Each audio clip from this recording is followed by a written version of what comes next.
Awesome.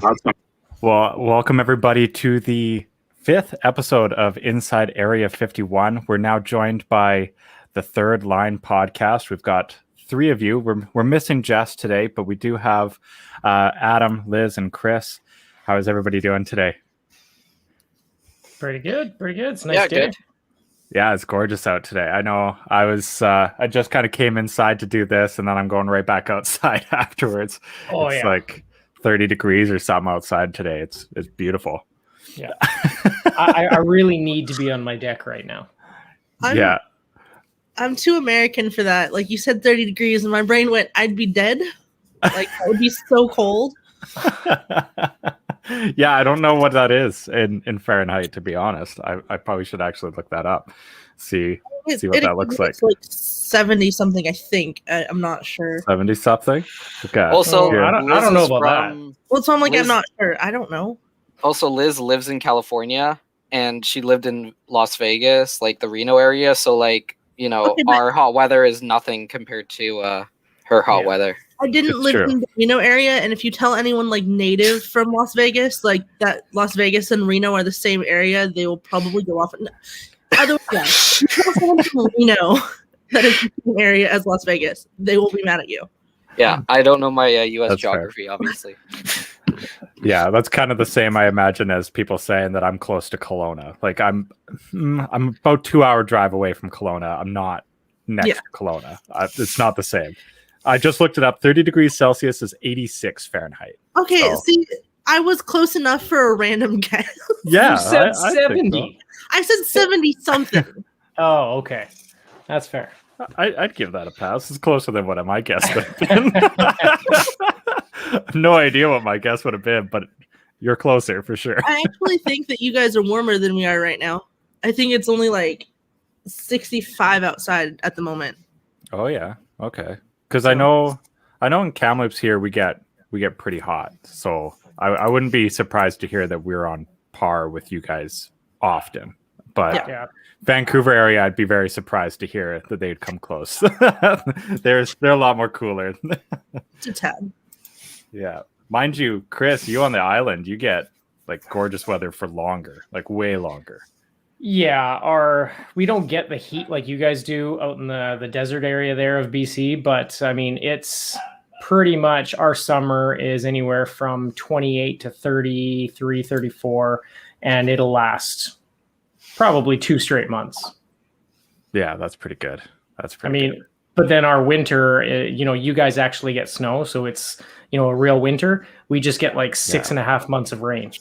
I don't know which one would be worse, to be honest. I couldn't tell you. I like the snow, so I kind of miss that. We've gone to visit some friends over in Kimberly, and I think that's a beautiful area. And then I come back here, and it's just gray and wet and gross, and yeah, that's grass. fair. The grass is always greener on the other side, right? always. I know. Like one of the big things that moved me to Kamloops was to get away from the snow as much as I could, right, without going right to the island. And it's a lot less snow, but it's still snow. Yeah, definitely. Oh, hey Ryan, how are you doing? Nice to see you. Glad to have you join us on this beautiful day as well. Awesome. Well, we wanted to do something a little bit different with this Inside Area 51, and that's kind of debut a bit of a new segment, and that's like a show and tell, throwing it back to like elementary school days. But I know that, especially Liz, you've got an impressive collection of sports merchandise. It makes me think that I have like nothing, right? Like I don't have anything in comparison to your closet. So let's jump into our show and tell feature here, because I'll go first. Like I'll bring mine out here. I've got with me a Tretiak jersey that I was telling you guys off air just a little bit before that I had actually found this at like a pawn shop. And I still can't quite believe that happened, but I bought it for like $60. And to me, that was just an absolute steal. It's a touch big for me, but I don't care. It's Tretiak. So.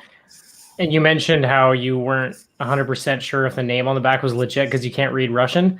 Yeah, I took Russian. And I remember enough of the alphabet to tell you that it is legit. Oh, perfect. There you go.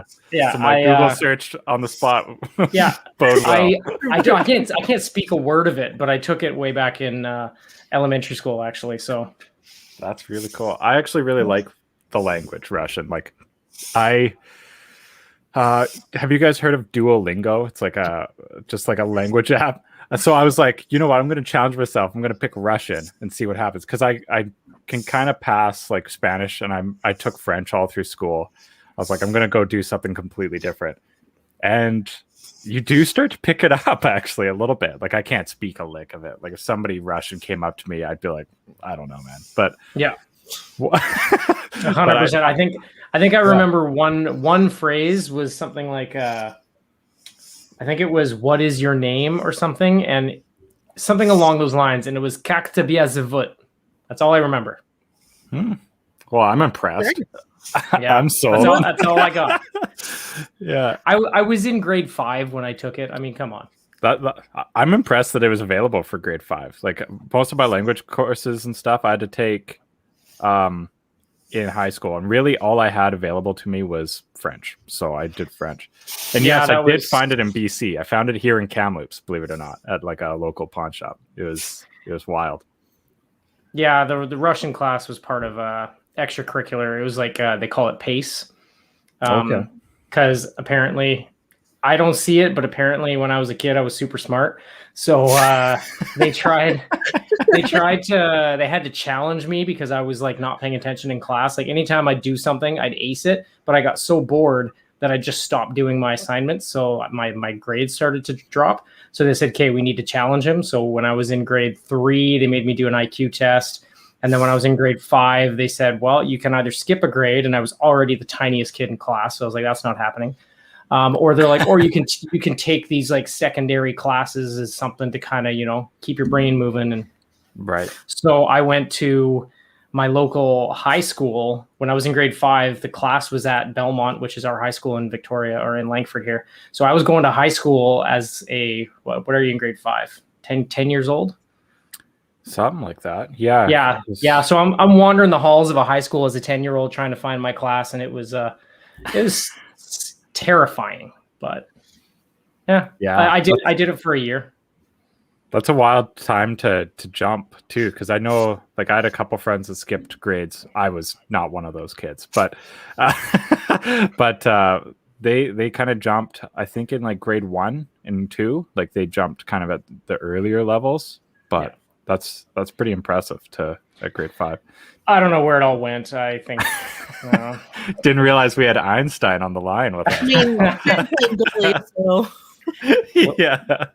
what was that, Liz? I said you started playing goalie, so I mean, I think too many pucks to the head. Yeah. That'll do kind of Yeah. adds to that. it. Donate your brain to science. Yeah. How smart can I be if I'm a goalie? I mean, Yeah, you got to be a little bit crazy to be goalie.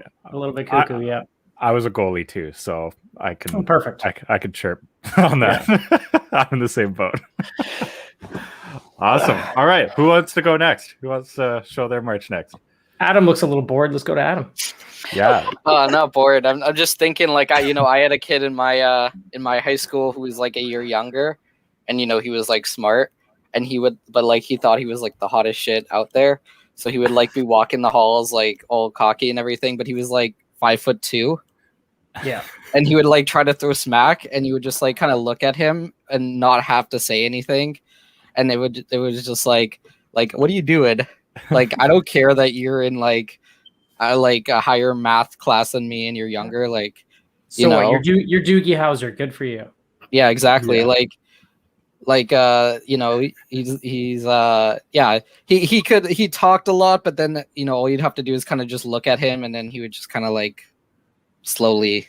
So he was Backward. smart. He knew to shut up. Okay, Yeah. I'll go. Mine is very random. So every year, my dad and I, for the last couple of years, we've been going to away Seahawk games. So we saw them play LA in the Coliseum. We saw the new 49ers stadium. And then we've done whatever it's called now, Quest, CenturyLink, whatever it's called. Lumen. Lumen. Okay, there we go. 2 years ago when we saw Baltimore. So when we were in San Jose for the San Francisco-Seattle game, because the stadium is basically in San Jose. Yeah. We went to a Winnipeg Jets San Jose Sharks game the night before just because it was on, like wasn't planned. And I got this Marshawn Lynch San Jose jersey, San Jose bobblehead. Oh my And it was when he played for the Oakland Raiders. And it is just like, I haven't opened it obviously because you don't open that type of stuff. Right. But it's just like the most random bobblehead that I think like you can find out there, because I didn't even know he wasn't even at the game. They just gave out these bobbleheads, and there was no like more Sharks games, I think, because they do weird ones all the time. Yeah, there was no I was gonna cross say- promotion. There was no like mention of like the Oakland Raiders or any like that they have a game going on. They were just like, here's a bobblehead. That's And we're like, awesome. okay. Did they have no one good on their team to make a bobblehead of? They had to choose a guy from a completely different sport. This was in what was the year that San Francisco got Garoppolo? Because that game was the first game that he played in that my dad and I saw. Oh, Been a couple years ago. Yeah. So whatever year that was, that's when it happened. I don't know how the Sharks did like 3-4 years ago, so I can't tell you, but yeah. That's pretty cool. I like what the Sharks do a lot of the times because they do like for merch stuff, right? Like their warm-up jerseys, they do some really cool like With almost the graffiti designs and stuff. I have a few of those actually. Of course you do. Yeah, Well, they give away I a love them. jerseys, and since I worked there last season, all the ones that they had been doing, like they gave us some of the leftovers. Actually, I don't know if I'm supposed to say that because I don't think the people who gave them to us were supposed to. Oh, whoops. It's okay. No one's gonna know who it was, so it's fine. That's right. But yeah, so I have a few of like the Los Tiburones and the Shark Freak jerseys that they had that year, with the white jersey with the like shark with its brain out. Yeah, there Yeah, it were looks like so many cool ones. Loved it. It's probably one of my favrites. Meanwhile, in did one- Vancouver, all we did was we took the word Vancouver off of our jersey. Now that's not entirely true. We also turned a Sprite can into a jersey. I love that though. Honestly, I do too. so I good. love it. I want the was just personal saying. jersey of it. I was just saying the other day, like they have to try them again next year. Like this year, they were cursed. Yeah. But honestly, with how they looked on TV, like it's one of my favorite Canucks jerseys. Well, I saw a tweet yesterday that said the Canucks wore the black skate last year and they made the playoffs. The Canucks didn't wear the black skate this year and didn't make the playoffs. So I was thinking. Okay. I like where that's going. I'm good with that. You know what? Like we've got pretty plain jerseys, to be honest, and they look nice, but they're pretty plain. Like I think of near the end of the year, I can't remember what it was exactly, but the Sharks did one of the warm-ups and it was like I might have to look it up, but they had it was white and it had like really nice coloring on it. It had the same triangle shape as the Sharks logo, and I think it was Spanish. If I remember correctly, it was Spanish. But So one of the Los Tiburones. yeah, Los I think it was Tiburones. that one. You said Yeah. it's white? Because they do that one almost yearly now. They typically it's been black.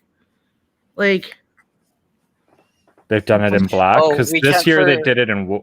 They did one that I'm thinking of in white, and I remember seeing a picture of Erik Karlsson wearing it, and it and you was said it was just this season? gorgeous. Yeah, and it had like pinks in it, like a lot of pink color.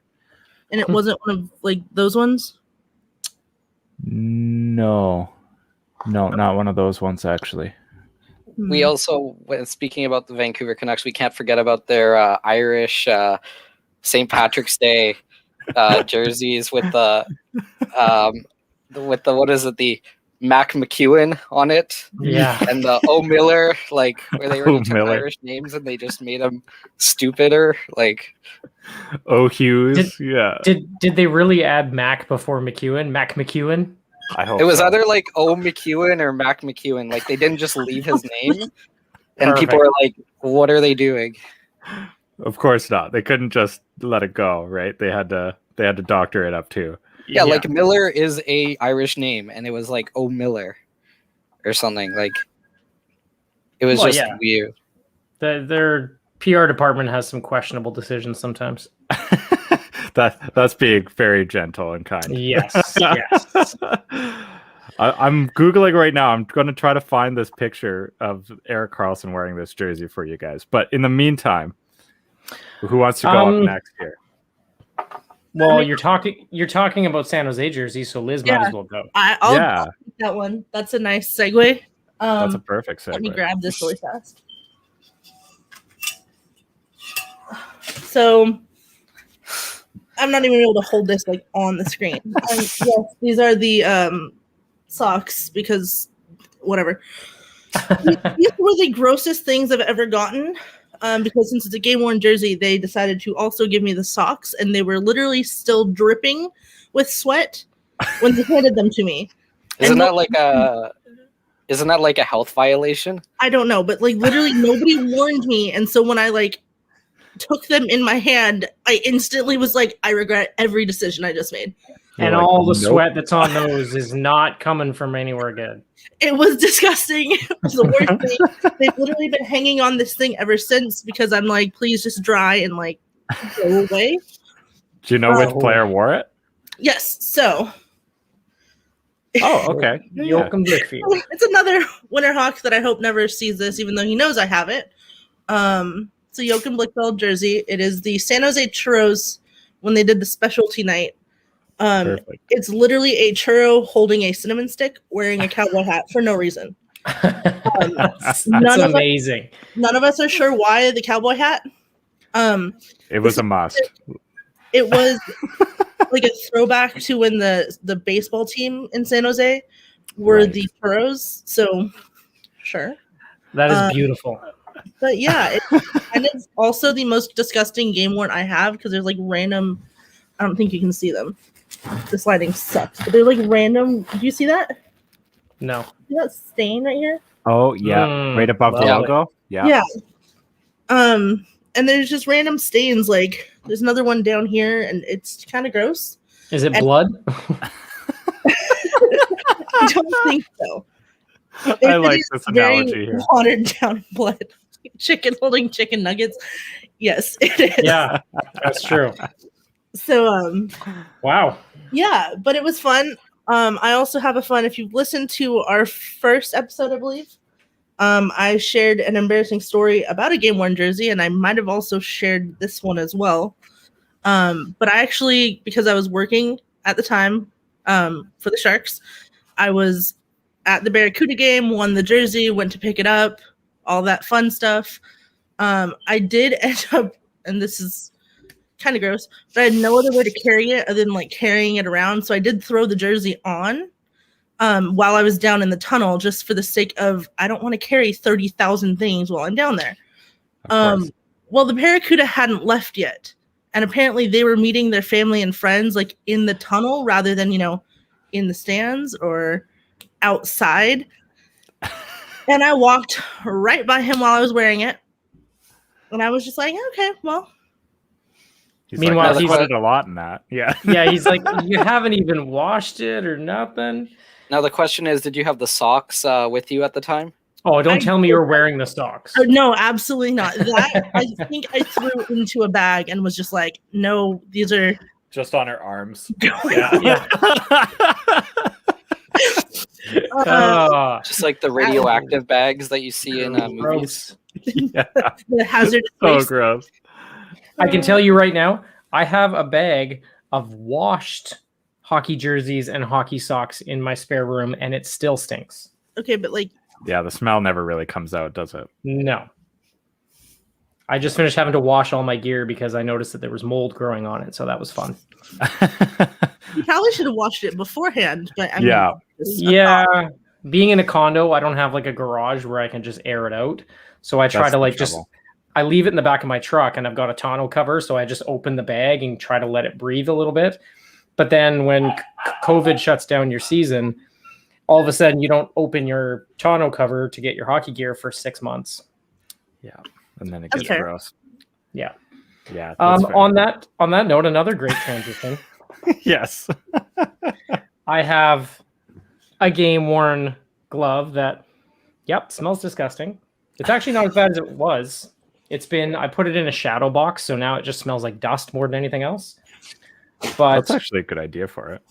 I won through a Twitter contest with what? Sorry, go ahead. Oh, through a Twitter contest for those Canucks fans that remember Brandon DeFazio. He was a prospect for a while in Utica. He put on a contest. It was like, what was, I want to say it's something like Brian Giunta or I don't know, some random devil. I don't know what the devil, I think maybe they were playing the Devil's Farm team, and it was basically what number did he wear before he wore the number that has since been retired, blah, blah, blah. So I was just sitting around bored, so I did a quick Google search, got in there, answered first, so I won. And he had a pair of game-worn Jonathan Tavares Islanders gloves. And so he messages me. He's like, cool, you won. I'm like, oh, that's awesome. And I asked him if they were signed, and he said no, but random bit of trivia, Brandon DeFazio is actually good buddies with John Tavares. So he told me he could get them signed, but it would just take a little bit longer. And I said, well, might as well get them signed. I mean, you're going to get a pair of game-worn JT gloves. Get them signed. So that was the same year that Tavares broke his leg in the Olympics. Ooh, yeah. Yeah, so he went back home, and DeFazio was not going to get a chance to see him for quite a while. Needless to say, long story short, it took probably 6 months after winning this Twitter contest before Brandon finally got back to me and said, hey, I'm going home this weekend. I'll bring the gloves. I'll get John to sign them. I'll get them out to you. Finally gets them out, and there's the signature. Oh, Sweet. he's got the 91 engraved on there and the stitching, the JT stitching.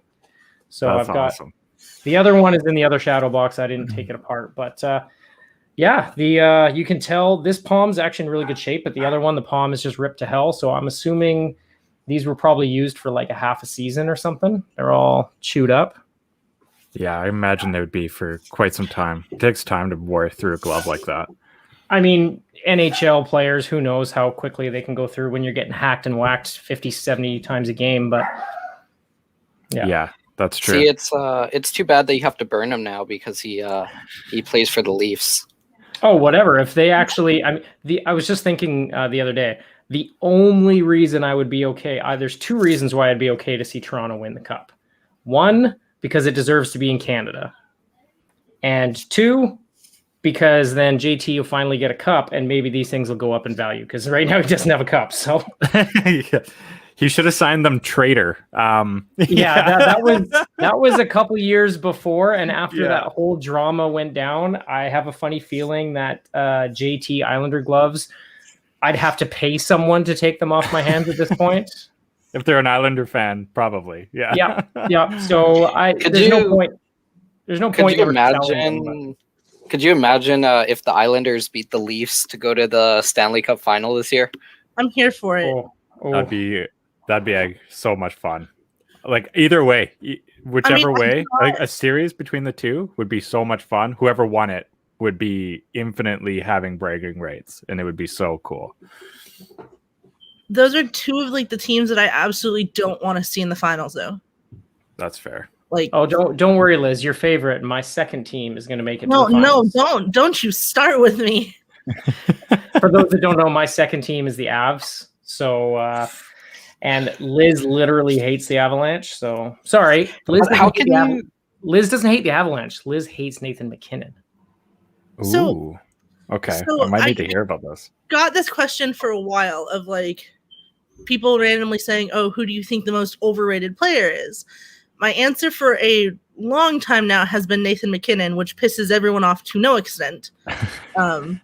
How dare I say Nathan MacKinnon's overrated? He's one of the greatest hockey players. I don't care. I do not care. If people don't shut up about him, like, don't get her started. Do not get her started. As petty as this is going to sound, it goes back to the 2013 Memorial Cup. It's also the reason I will never ever cheer for the Halifax Mooseheads. They beat my Portland Winterhawks. Fair. This is a long, deep-seated hatred. Yeah. This is Nathan MacKinnon got a hat trick in the game that won it for him, and I'm just like, ever since, not here for you. It's fine.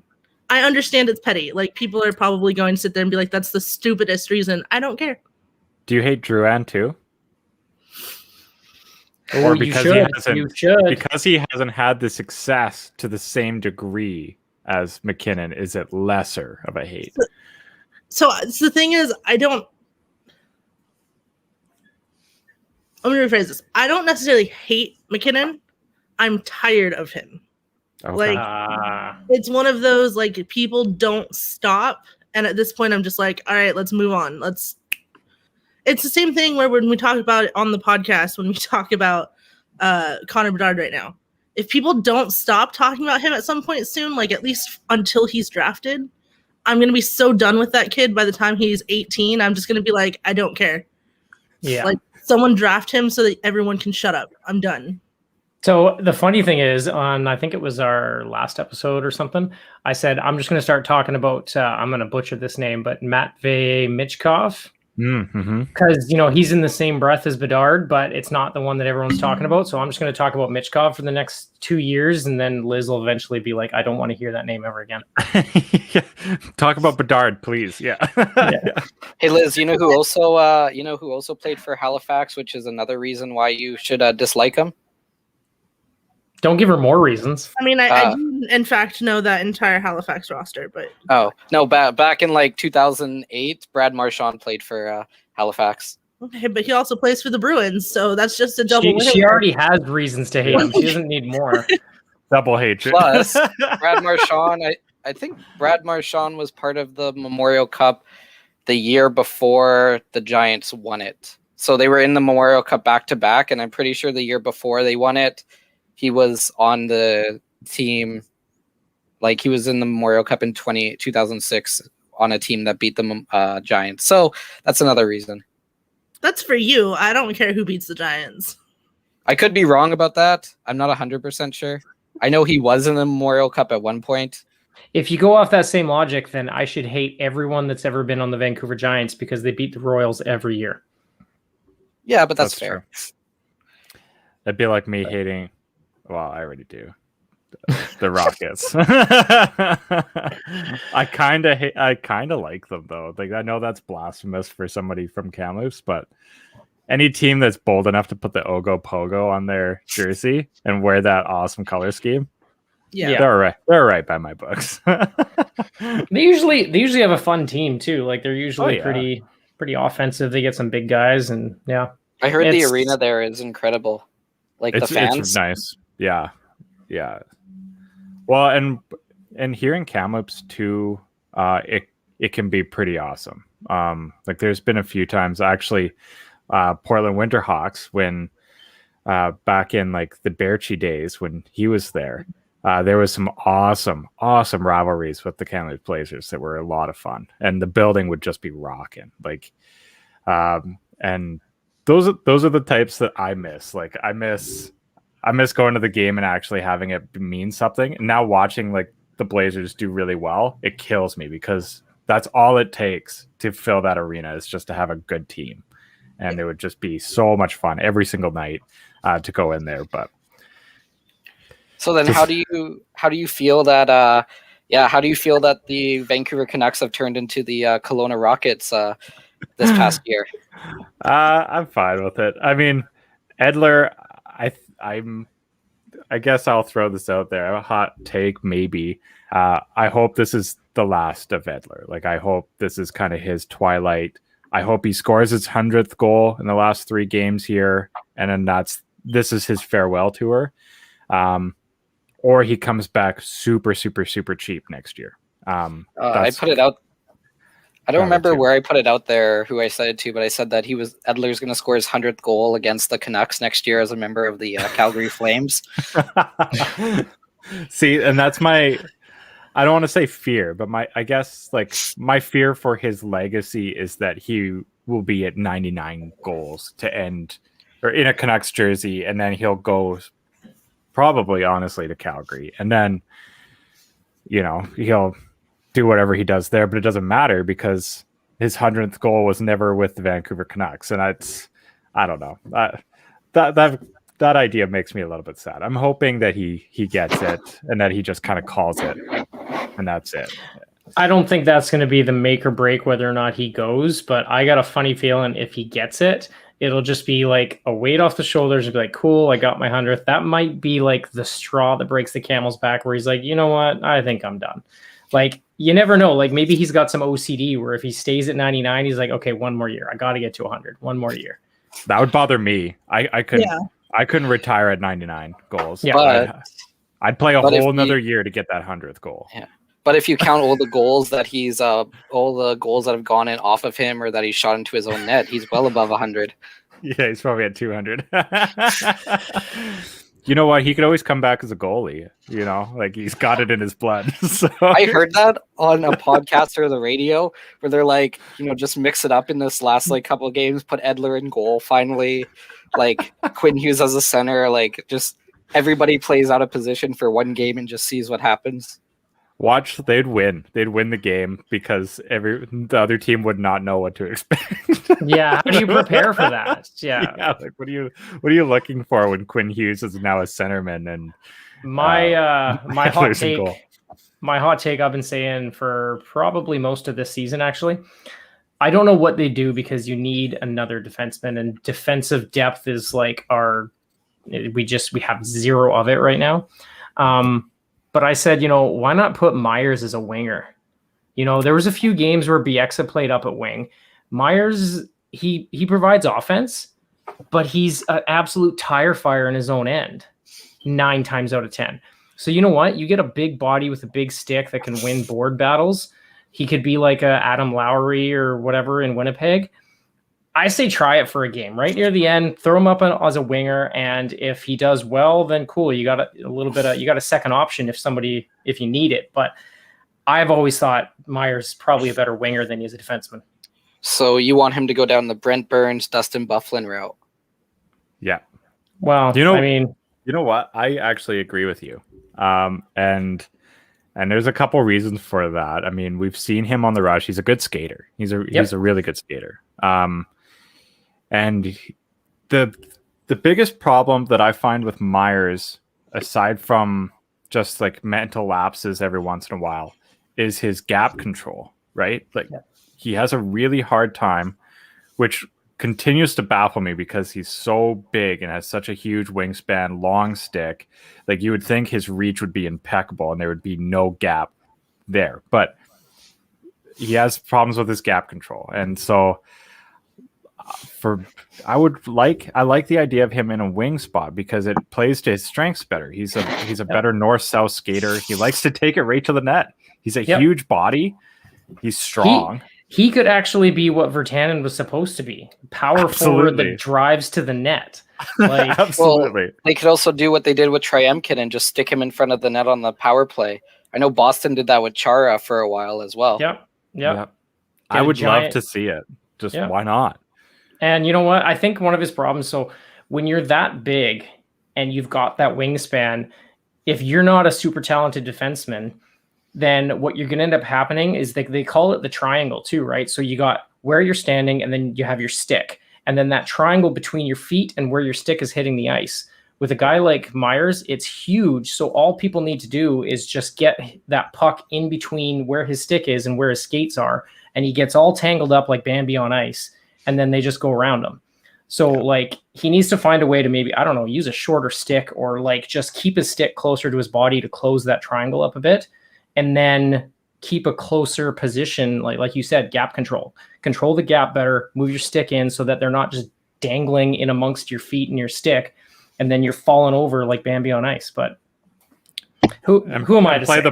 Play the body better, right? Like if the guy's throwing it into your triangle, like you're talking about, lean into him. You're 6'7" and you're a big dude. Like take him down. Yeah, drop a shoulder and stand your guard. Well, and they always tell defensemen too, like stare at the freaking logo on the chest. Don't follow the puck. Don't watch the puck. Stare at the guy's chest, because if he can't get through you, doesn't matter what the hell the puck's doing. And it just seems like Myers is busy watching the puck, and the next thing you know, whoa. Yeah. Well, and he's got good skating partners, right? Like he's either partnered with Quinn Hughes or he's partnered with now like Jack Rathbone. Both are great skaters and could be great puck retrievers. So lay the body, let them go get the puck, and then go up on the rush on the other side. Like he's one of those guys that, like Virtanen, kind of frustrates you because he is like the typical or the prototypical body that you would want as a hockey player. Yeah. You can skate, you're big, like he's got everything. You've got an 18-inch long neck. I mean, that neck, like giraffe fights, like just start whacking dudes with that thing. He's definitely it's a struggle watching him sometimes, and he just going down to one knee and putting a stick down, but he's not covering an actual lane, a passing lane at all. He's got his stick down, which is great, but there's no one on the other side of him. It's like, what are you doing? Like, yeah, exactly. I know. I like the idea. I would love over these next 3 games. They're so meaningless, right? Like they're so meaningless. It's not even preseason where you're ramping up for something, right? Yeah, you're ramping down. So I would be doing some experimental things. Green doesn't have a contract beyond the season anyways. So did anybody here watch the last game? Yeah, I did. Yeah. Did you see Miller's face-off? Oh yeah. What was that? The controller disconnected face-off, and he won it. I know he won. I was that a like? Did he won it? But he passed it right to a Canuck. So did he know that he kept going forward with was that strategy, or was he just not give an F anymore?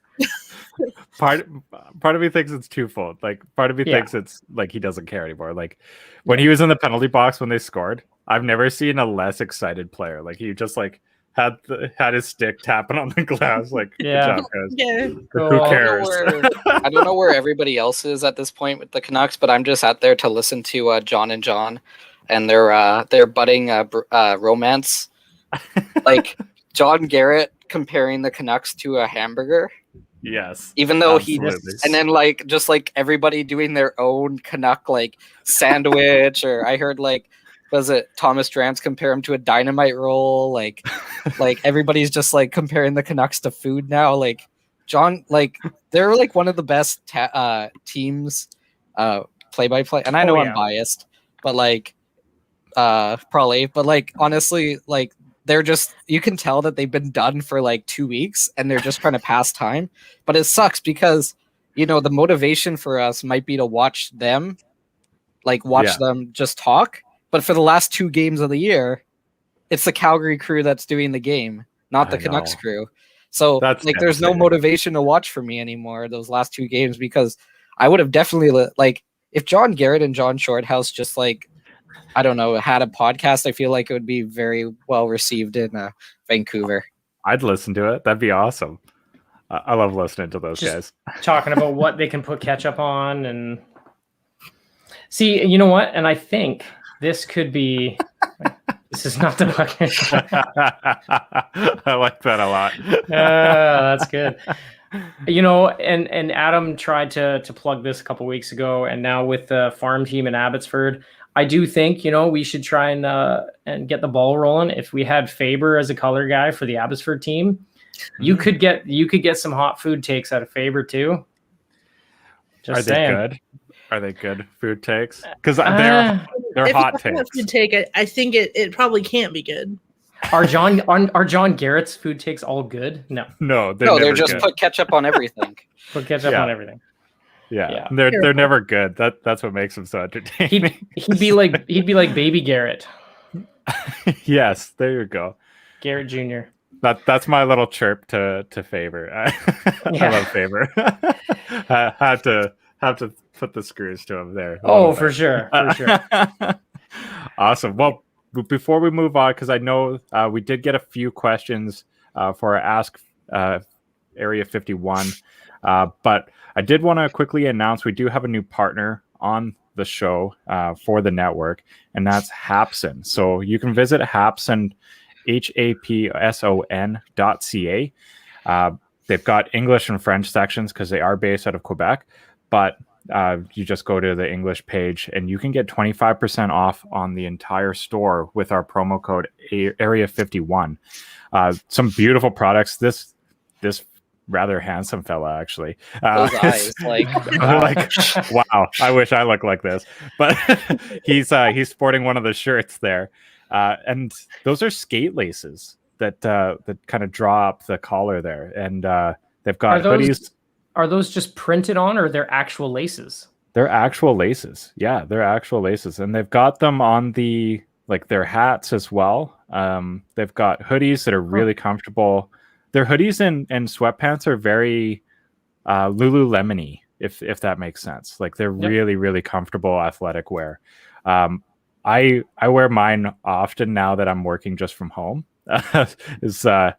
They're way comfier than even my sweatpants. So, and they look nicer. Like they look way nicer. So if I go outside, I don't look like a bum. So I appreciate that too. It's always good when you can leave the house in like borderline pajamas and still look good. Exactly. Yeah. You still get that same comfort and feel, but you don't. Yeah. But you don't look like you're on your. Glances. What's that? I said you don't get like the patronizing glances. Yeah, you don't look like you're about to go shopping at Walmart or something. Yeah, and get posted on like the Facebook groups, like people at Walmart. Exactly. Yeah. No, I mean, and actually, you look like an athlete. Like I'm not an athlete anymore. Especially now with COVID, I've put on a couple. But you put those on, and they're really sharp. Like I'd wear those anywhere. I should have, of course, I should have wore it today, but I do have them in my drawer, so I'll have to bust them out for the next Inside Area 51 because they're really, really comfy. Walmartians, yeah. Walmart. That's good. I'm keeping that one. Awesome. Yeah, so let's jump into some of these questions here. Let me just pull those up. And as well, like if you're on Twitter, if you use the hashtag AskA51, your Twitter questions actually show up right on the homepage of our website. That's www.area51sportsnetwork.com. And they just show up right there. So we can be able to catch your questions. We want to make sure that we get everybody's in as when we can here. So we'll touch on a couple here. We won't have time to get to all of them, but one here from Andy at Cap Space Wins Cops is asking, do you think 19-year-olds should be eligible to play in the AHL instead of having to go back to junior? So, of course, that's a CHL rule right now. You guys would know better than I do on this one. What are your guys' thoughts on that development rule? Well, I mean, there's a couple different avenues for that. Me personally, and it's probably going to be more opinion than anything else, but I would say they should be allowed, but the AHL team, still have, like they have now, still have the option to send them down. So basically anyone, you picture a kid I'm sorry, Liz, just plug your ears. Connor Bedard in a few years. You picture a kid, like that at 18, 19. He's going to be getting probably, 150 points in the WHL. He's going to have done everything he can. And he's not going to be getting any better because his competition is so much lower scale than he is. So there's nothing else to gain by playing in the WHL. He should have that option of going to the A.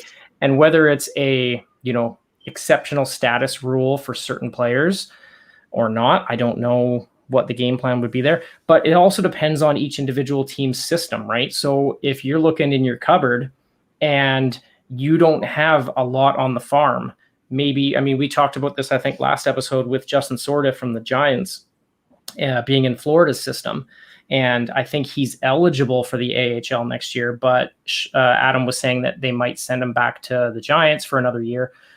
It all depends on what they have in their cupboard. And if they need an extra body and they want to see what's coming up the pipeline, they should have that ability to let a 19-year-old jump onto an AHL team. And all you're doing is making another spot in the dub for someone who's waiting anyways. I don't think there's many downsides. It would obviously suck for a team, for this example, for the Giants to lose a guy like Sordiff next year, who's potentially going to be their captain. That part does suck, yes.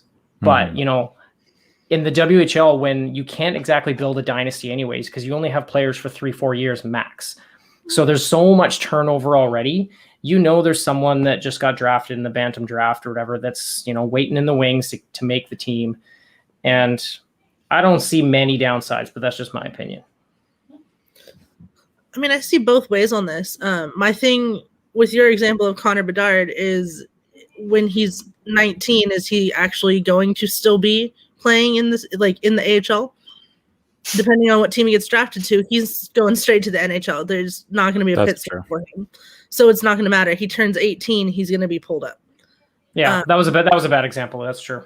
The example that a lot of people have been using this season is Seth Jarvis. He was destroying everyone in the AHL with the Wolves this season. He gets sent back down to Portland, kind of has his production slow down a little bit. As far as quality of players he was playing with, everyone was like, well, is this going to stunt his development? Because, he'd already been playing with men. He'd already been playing with guys who've been in the pros. And then you send him back to Portland and you see his production drop and you're like, well, is it his fault? Or is it, the fact that he got used to playing with a different quality of player? That's a good example there. As far as Jarvis.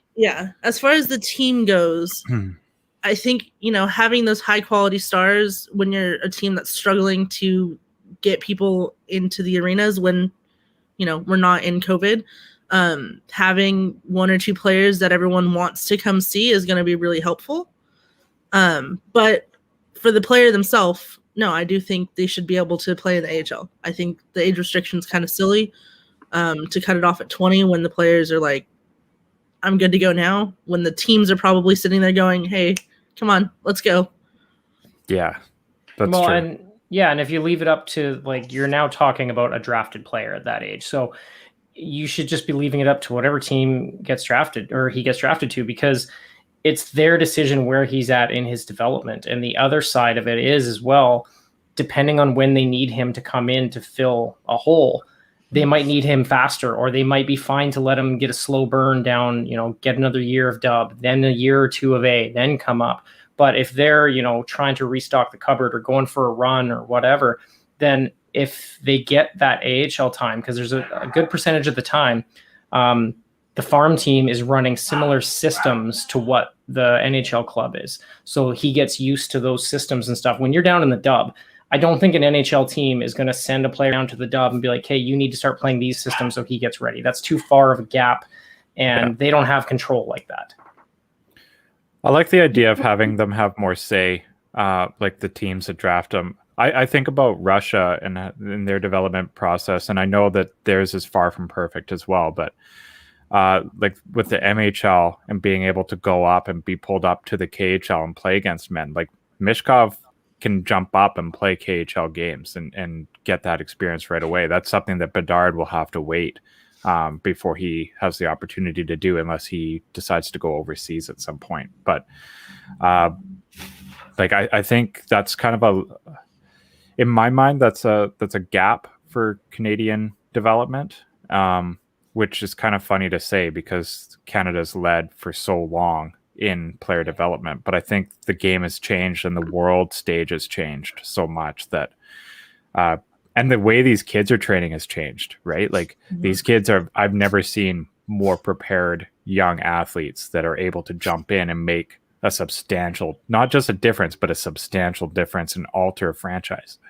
Like we're talking rookies that come in and completely change the pace of an organization now. And that wasn't the case, over 15 years ago, right? It's only really been in the last 15 or so years that we've seen this wave of player, 15, almost 20 years, where we've seen this kind of type of player, in my mind anyways. So I'll throw up something about that, because I actually I think the system works, and it works in a way that it's supposed to, because it actually creates I think that if you let 19-year-olds go to the AHL, it will hamper teams financially in the WHL and across the CHL, because so I'll give you an example with Coland. So Vancouver and Kelowna are playing. They play 5 times in Vancouver at the Langley Event Center every year. So now you have Cole Lind, who's a Canuck draft pick, on Kelowna, which means those buildings are going to be full every time they come into town.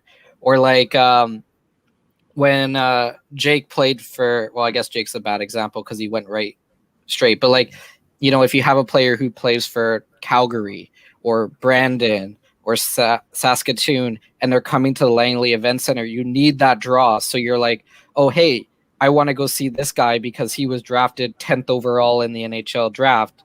When you allow 19-year-olds to go, you lose that opportunity to draw fans into the building. So I do think that there is financial constraints here. If Sordif is gone next year, that means that Giants fans won't have been able to see him for basically 2 years play.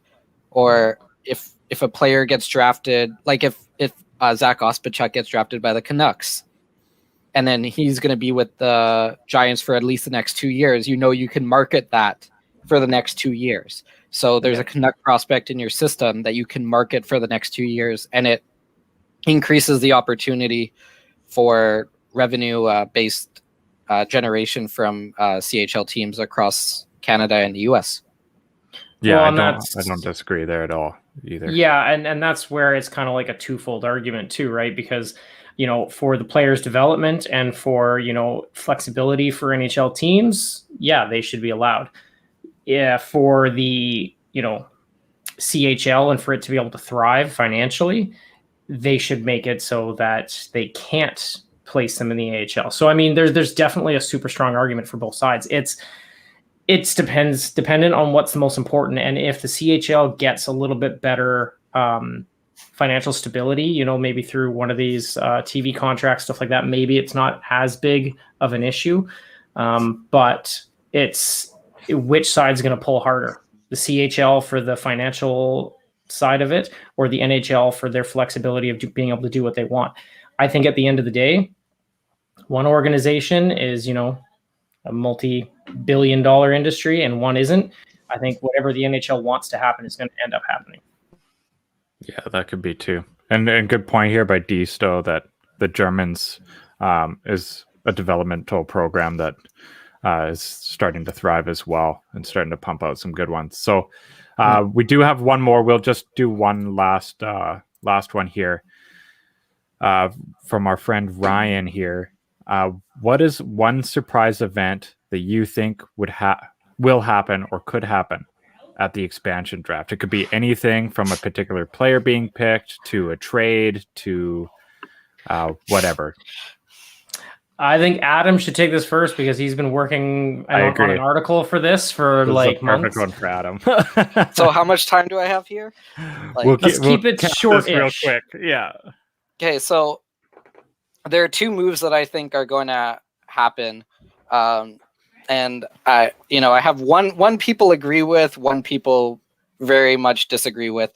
And that is that I think that Seattle, they're going to go with a younger base with a lot of like RFAs and cheap contract, but they're going to have to get to the floor somehow. So players like Andrew Ladd in New York with the Islanders and Milan Lucic from Calgary are two players that I could see coming to Seattle. Ladd, it would be because right now the Islanders have like $5 million in cap space for next year because Andres Lee will come back, and they have guys like Casey Cizikas who need contracts. They have a ton of UFAs, so they need to get that $4 million, a little bit over $4 million off the books. And that's where a little bit of a trade comes in, where if the Islanders do well in a draft that's very unpredictable, if you go, we'll trade you a first-round pick and Kiefer Bellows so that you take Andrew Ladd, that's a win-win for both organizations. On the Calgary side of it, I think that Calgary needs to clear cap space. And with Calgary, you're at the point where it's either going to be you either take Giordano for nothing or you take Lucic. I'm pretty sure Calgary would prefer to keep Giordano than Lucic. So if you're Calgary and you say, I know people throwing out, Trey Living said that we're not going to make deals, but Jim Benning said he wasn't going to trade anybody who got COVID. Like, if you're a GM, you're not going to go out and say, yeah, we're going to make a deal with Seattle. You're going to say, no, we're not interested, because if you're not, you're a terrible GM. But with Lucic, at least Lucic can play. Ladd is like a little bit, he'll be more in an ambassador role. If they really wanted to, they could just buy him out, or he could retire and they can take the cap hit.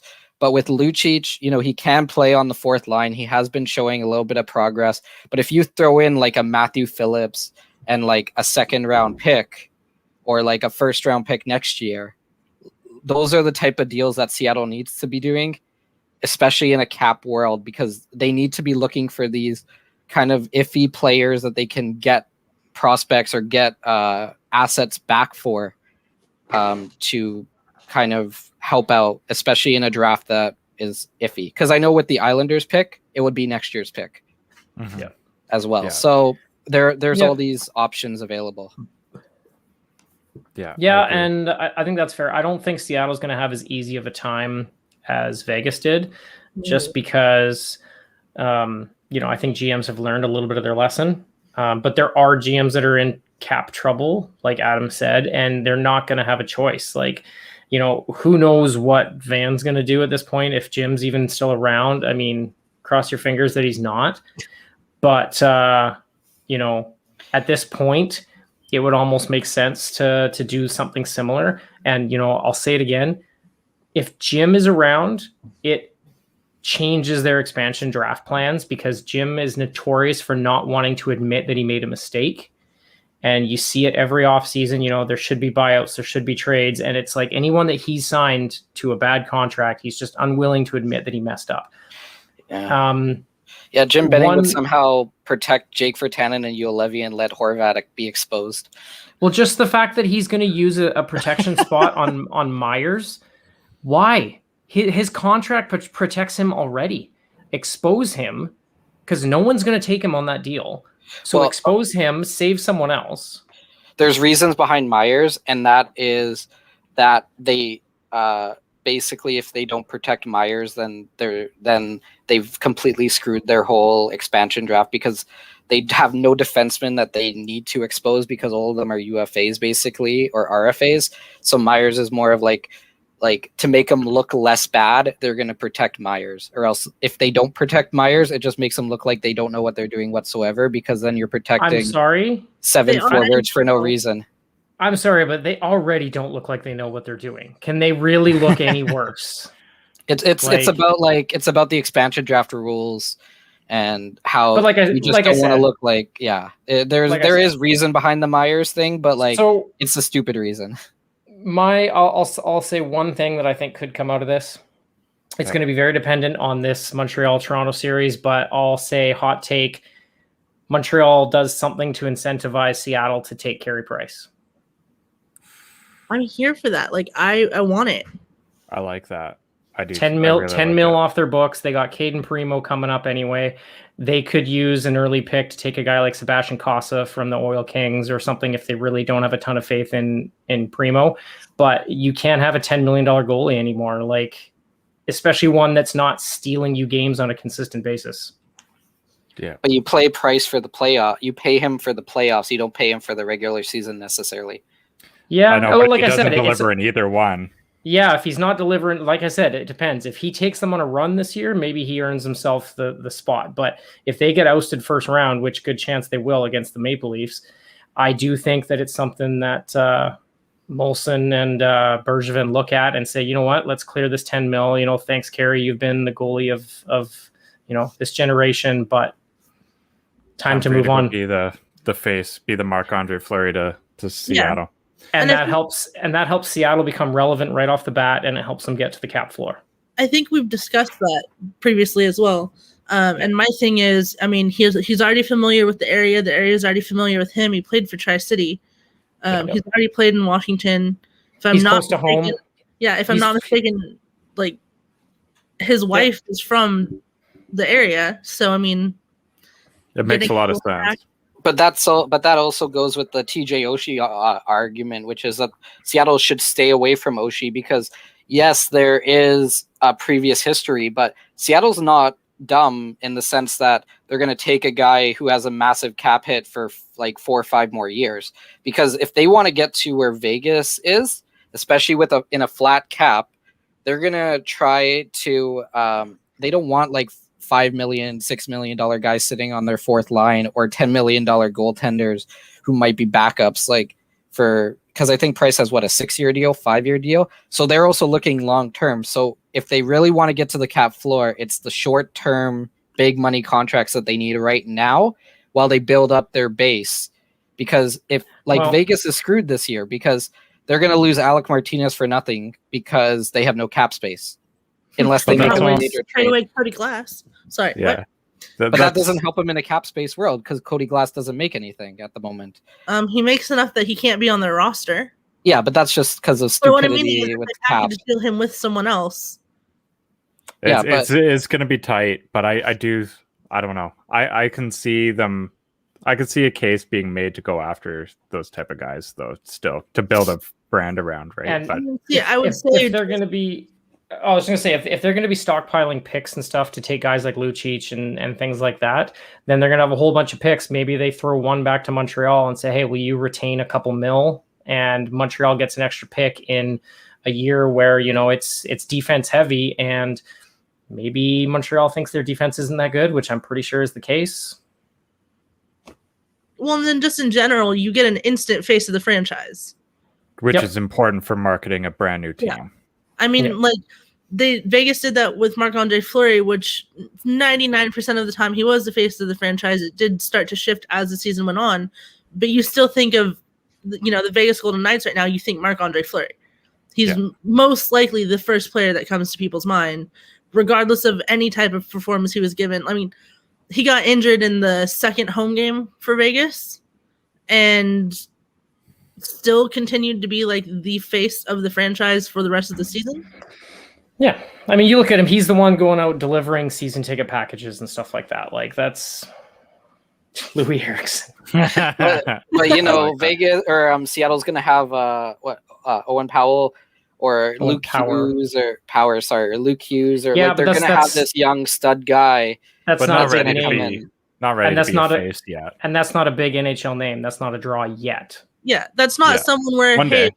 if you've never actually sat down and watched hockey seriously, if you've casually watched it at some point, you've probably heard the name Carey Price. Or you do a Google search on, hey, who's this goaltender that they keep talking about? Oh, it's Carey Price. You see his long list of accolades and his long career. You get excited. You get a little more than, oh, this kid's never played before, who like in the NHL. Yeah. It Yeah, could but then you also rejuvenate have Carey too. You also have a guy like Yep. Brendan Dillon who might do what Derek Englund did for Vegas. Brendan Dillon played in Seattle. He was a captain in Seattle. There is fan recognition behind his name. I believe he was on the team that made the Memorial Cup. Like, yeah, exactly. Ovechkin's a free agent. You could back it up for him. Or as I piss off a bunch of Bruins fans, Tuukka Rask. But like, there's a lot of free agents this year that have big names that you can bring in. And there's going to be a lot of teams that won't be able to bring back their free agents because of this flat cap, and because this is like a ridiculous year for RFAs. Like Gabriel Landeskog is a free agent this year. I'm pretty sure Colorado's going to do everything they can and move whatever they can, but you have to pay Cale Makar this year. So what's going to happen with Landeskog? So there are those options available in free agency if you really want to You make never a know who splash. might take the Tampa Bay route, though, and take team-friendly deals to stay with a team that they believe in and that they want to stay with. Especially if Colorado ends up going all the way this year. Yeah. No, it'll be interesting. I'm really excited for the expansion draft. I can't wait to introduce the 32nd team. I just want to know who's going to go and what's going to happen. Honestly, who's going to be what the Canucks are even going to look like, what the GM is going to be, all of that. I think the Canucks are in a unique position when it goes into the expansion draft to do well in it, better than in the Vegas one even. And I hope that whoever it is that is around to run the team and make the decisions is able to be creative and come up with some really cool options for it. Well, But- we already know who the Canucks are going to lose in the expansion draft. It's Travis Green and Ian Clark. Right? Yeah, it does feel inevitable, doesn't it? They could take Jim too. Did you see? I'm crying now. Thank you. Yeah, especially the Ian Clark one that really Yeah. stings. That hurts. But I do want to talk. We are halfway through May, but we still are running our May long promotion that's going to end at the end of May with bench clears.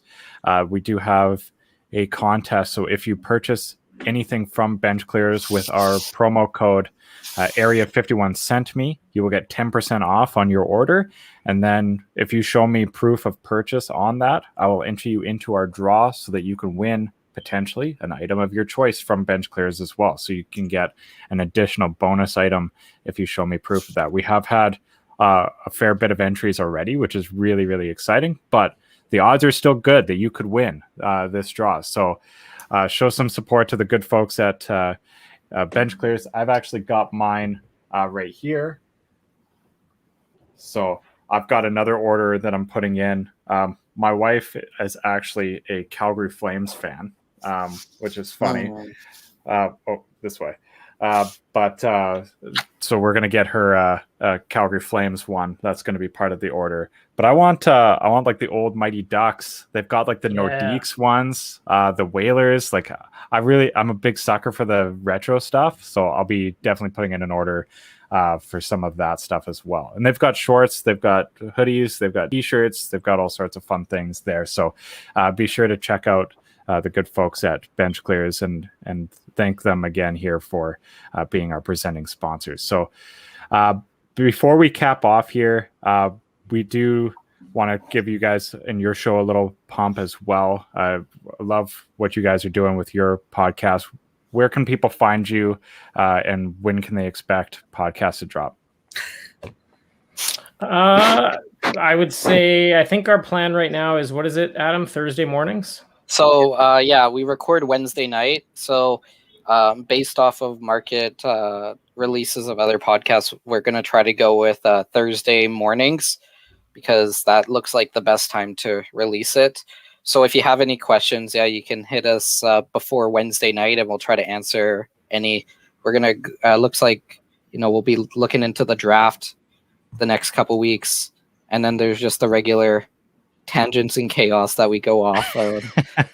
Yeah, I think we're also going to do a little bit of a BCHL centered episode coming up at some point. So anyone that has any knowledge on that or questions about that, but yeah, you can find us at Third Line Pod on Twitter. We don't have any other real social media at the moment, no Instagram or anything like that. But if you hit us up at Third Line Pod on Twitter, you can get a link to our Chartable, which will send you to Spotify, Apple Podcasts, pretty much all the major ones. And that is 3RD Line Pod. Yes. If you type in like the whole word third, you're not going to find us. Yeah, 3RD Line Pod. Perfect. And as well, too, if for whatever reason that's complicated, you can also find them on the network website as well, Area 51 Sports Network, under our shows and podcasts. We've got all of their shows there, so you can spend an afternoon out in the sun binging Third Line Pod, get them all back to back to back. But thank you guys so much for joining me for this episode of Inside Area 51. Look forward to listening to your next one here on Thursday coming up here. So thanks so much, guys. Enjoy the rest of your beautiful Sunday. Awesome. Thanks for having us, Sean. All right. Thanks so much, guys. Allow me to introduce High Stick Vodka, a new way to celebrate victory. Gather around the glass with an award-winning, ultra-premium Canadian-made vodka. You probably won't listen when I say High Stick Vodka has a smooth, hard-hitting taste, or that it's developed in the birthplace of hockey. You won't listen when I say High Stick Vodka is a tribute to the game of hockey, or when I tell you it's distilled 4 times using Canada's purest mountain spring water to provide an authentic, remarkable flavor. But maybe you will listen when I say it comes in a f***ing hockey stick. Showcase your passion for hockey with our limited edition hand-blown hockey stick bottle. Whether you're celebrating victory or drinking to defeat, High Stick Vodka is better after every shot. Visit us at highstickvodka.com. It also comes in this regular bottle. Celebrate victory. Drink responsibly.